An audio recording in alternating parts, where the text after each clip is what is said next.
Welcome to episode 75, Getting Things Done. Happy July, y'all. One half of this year is complete, and we're getting started in my favorite month of the year. July represents two things to me: my birthday month and my dedicated month of rest. It's the month where I do my best to slow down, turn attention towards myself, and live each day listening to my heart. I practice being more than doing. I don't schedule many activities, and I aim to wake up each morning and get curious about what I want to do that particular day. Now, it may sound delightful and carefree, but let me share that it's actually pretty tough to slow down this much. As a planner and a thinker, there's always a bumpy start to the month as I work my mind and body through the discomfort of not having specific plans, goals, or outcomes. I highly recommend that you give it a try, even if it's just for a week, as you'll learn so much about yourself. So, for today's episode, I want to build on last week's topic of good intentions. I invite you to go back and check it out if you haven't already listened, because in it, I talk about how having a good intention doesn't actually turn it into a reality. You have to consciously choose whether to make it a priority or simply allow it to rest in your mind as a good intention. Neither one is better than the other, but let's just think that my approach to a clutter-free life is a passive one where you're always giving yourself grace and never taking action. I thought I'd discuss my approach to getting things done. And for bonus points, you can scroll back to episode 34, The Power of Done, to double your dose of motivation. This topic is timely for me, as I'm noticing my inclination towards working intensely for a sprint of several weeks, then slowing down to recuperate for several weeks.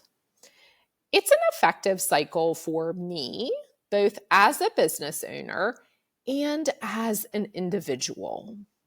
I think too often, many of us expect ourselves to work at a high level or at close to max capacity for long periods of time. This, in my opinion, is where the term productivity gets us in trouble. Then we wonder why we're burnt out or close to burnout and have difficulty doing daily tasks in our home, in our business, or in our lives. It's that expectation of perfection or effectiveness for a sustained period of time that becomes problematic. That's one reason I force, through choice, to take a month of rest in July.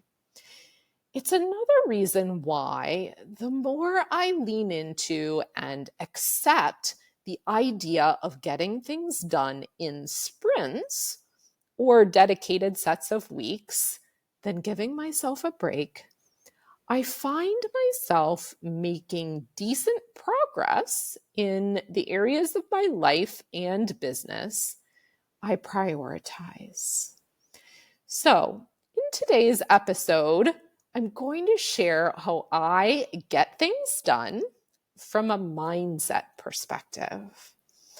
Much of it aligns with what you can read from experts in the field on productivity, such as picking one or two goals at a time and eliminating all other noise and distractions until that goal is reached.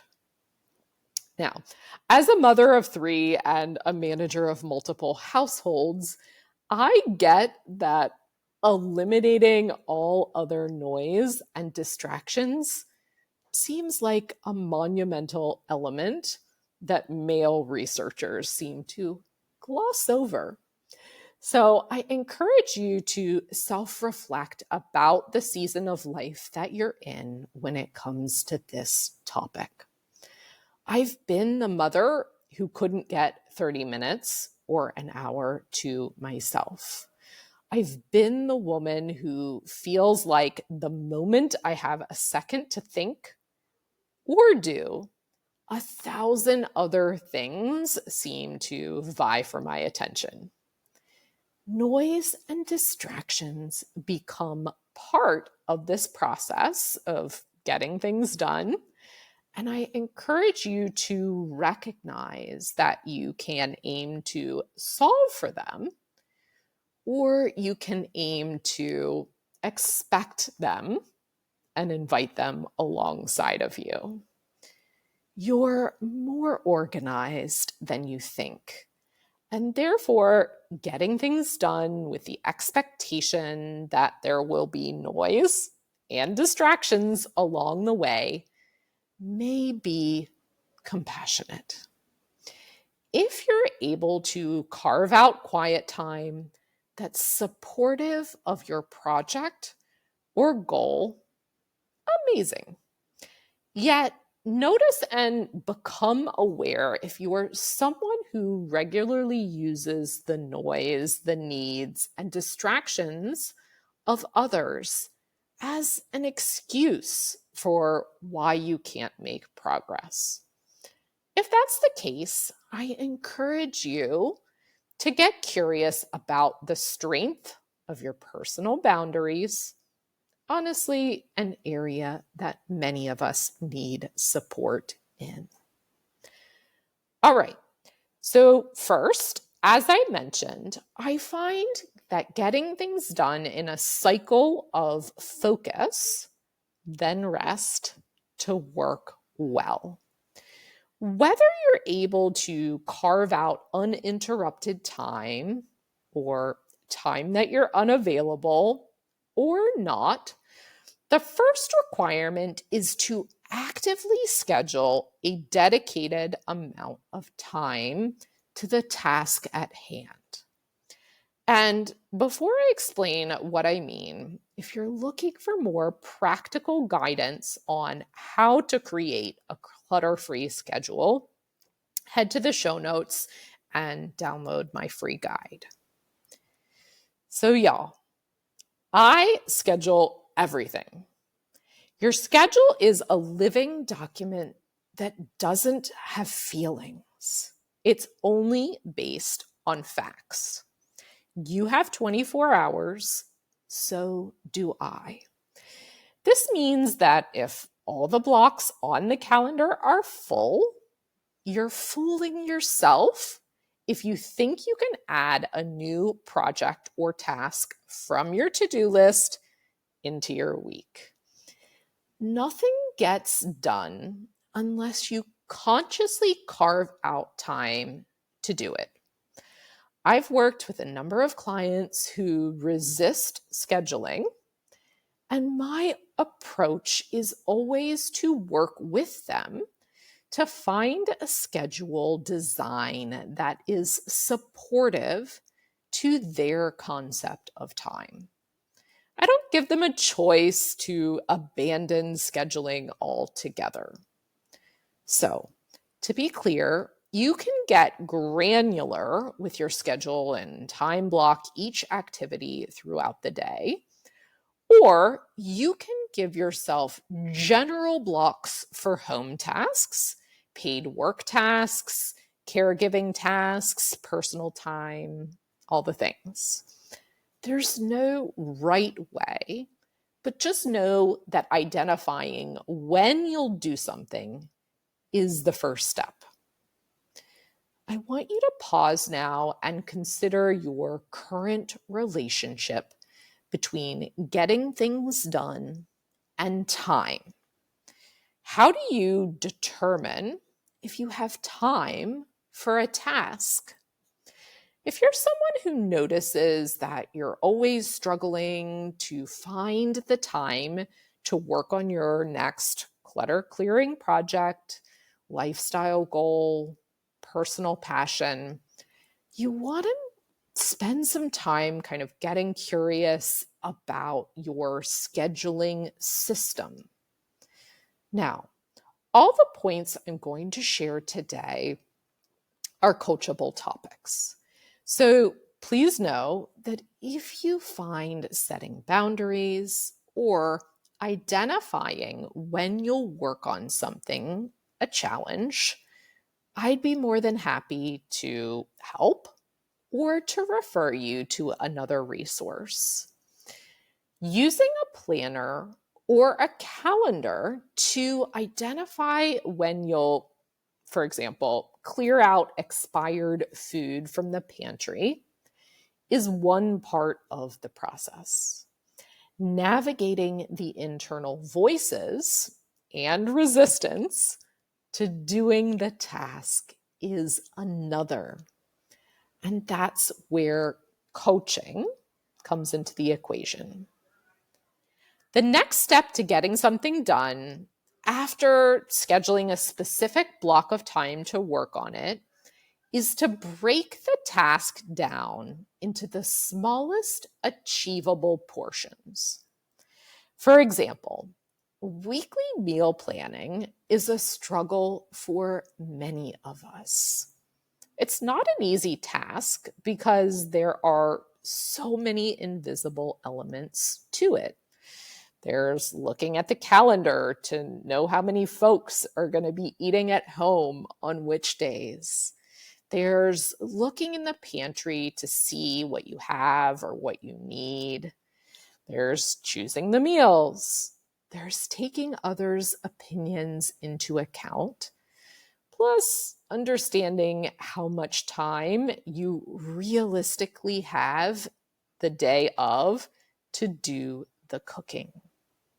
Right? It's so complicated.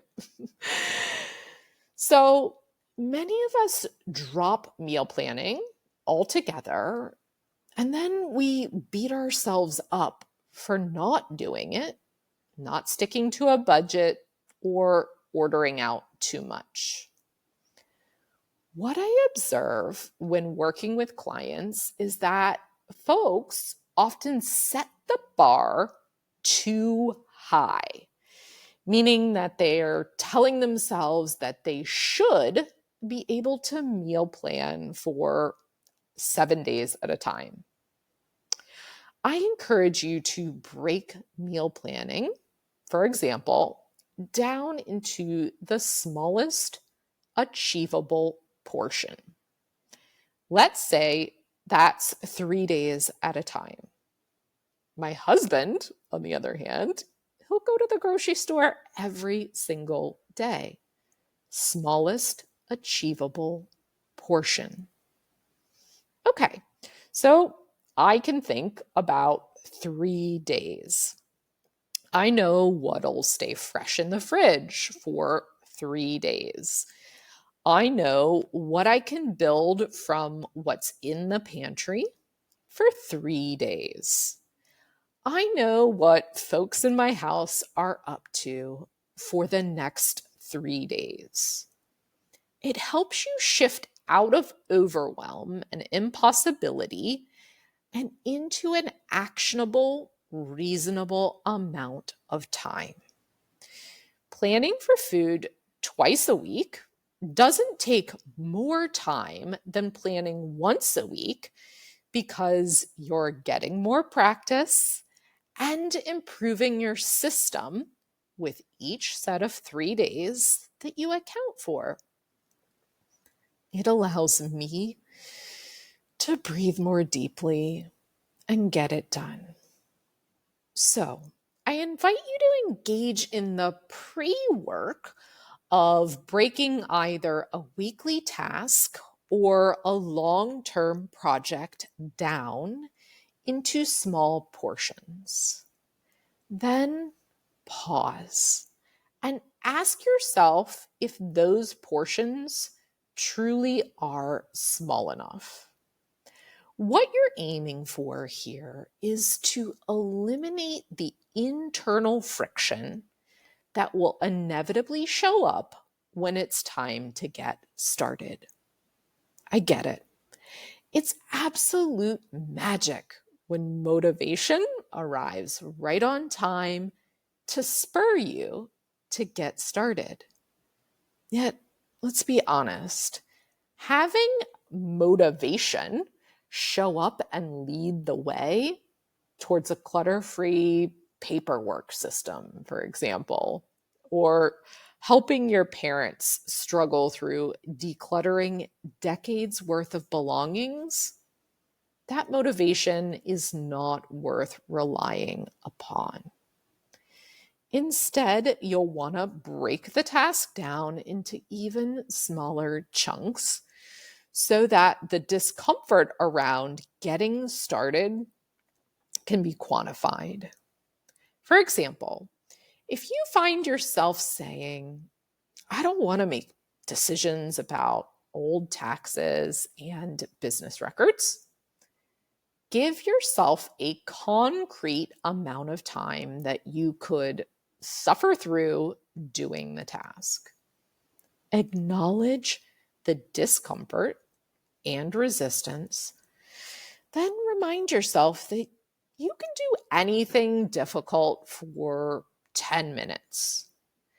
I don't want to make decisions about old taxes and business records at all. And I know that I can do it for 10 minutes. And tomorrow, I'll do 10 minutes more. Honestly, this is how I became a runner during the pandemic. I knew that I could jog for 2 minutes.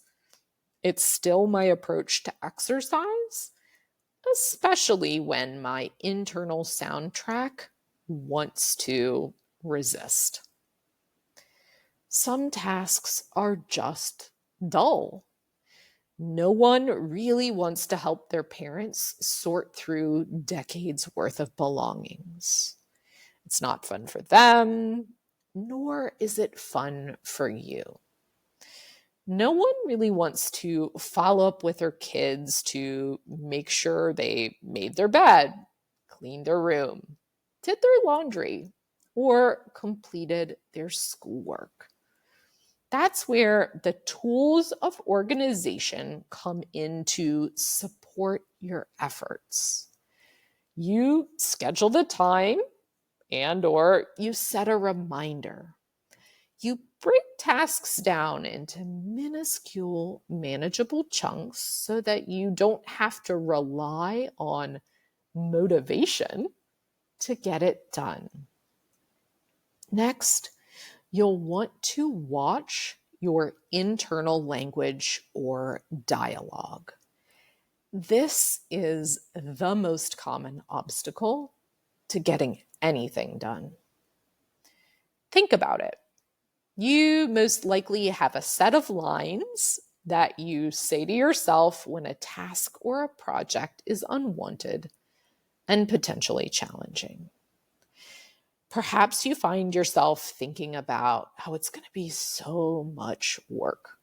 It's going to take so much time.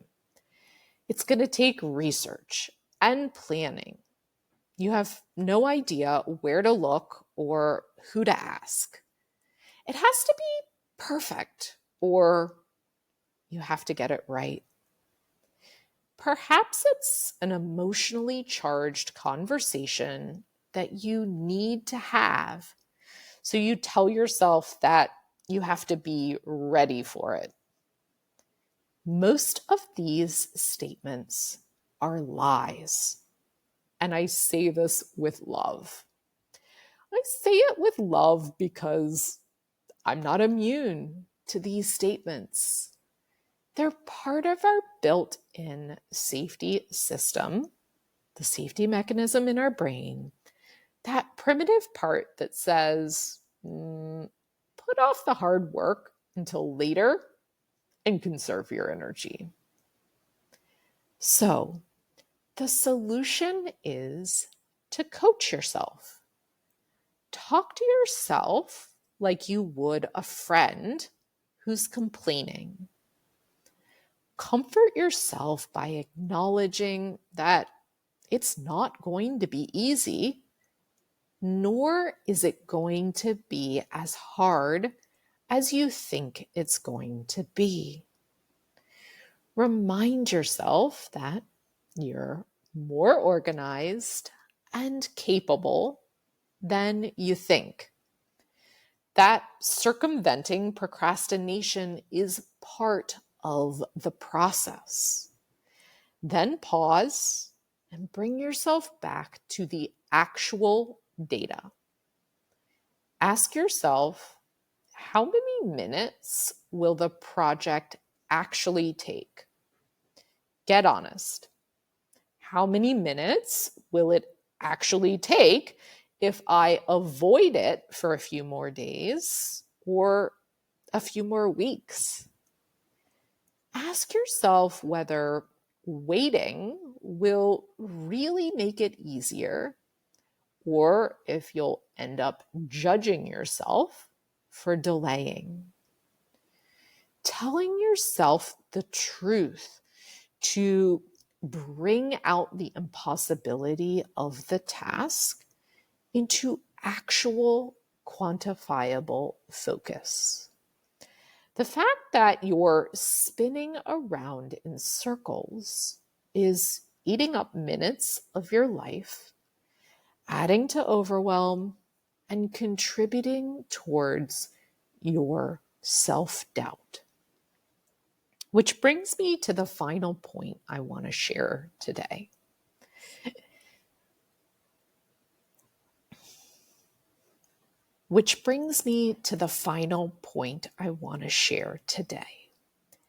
Getting things done is one way you'll build the self-trust that you're seeking.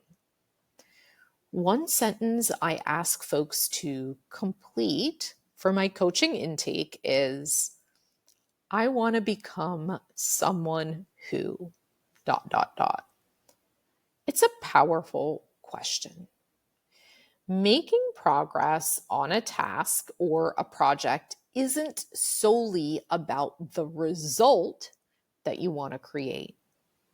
It's about becoming the kind of person who does hard, difficult, challenging, emotional things. It's about knowing yourself better. It's about trusting that you are a solution finder. Doing the thing or navigating the steps to get the task or project done is what leads to dismantling your beliefs about being a perfectionist, a procrastinator, a people pleaser, a disorganized individual.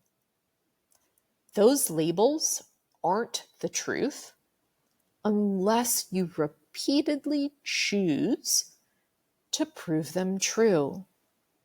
You're here as part of my community, so I'd classify those labels as nonsense. I'd offer that the more you practice navigating the discomfort of internal resistance, the more self-trust you'll build. My clients have seen these results time and time again, and you're no different. When you consciously decide that now is the time to get started, Then decide again on the following day or week or month later, you'll make progress. It's the law of inertia, and it hinges on navigating the internal resistance that you and I experience on a daily basis. Look for all the examples in your life in which you've gotten up and gotten started. This morning alone was one example. You're choosing to make it happen for yourself and others each and every day, and applying those skills to a specific project is no different. You've got this, my friends. And as always, I'm here if you need more support. Talk to y'all soon.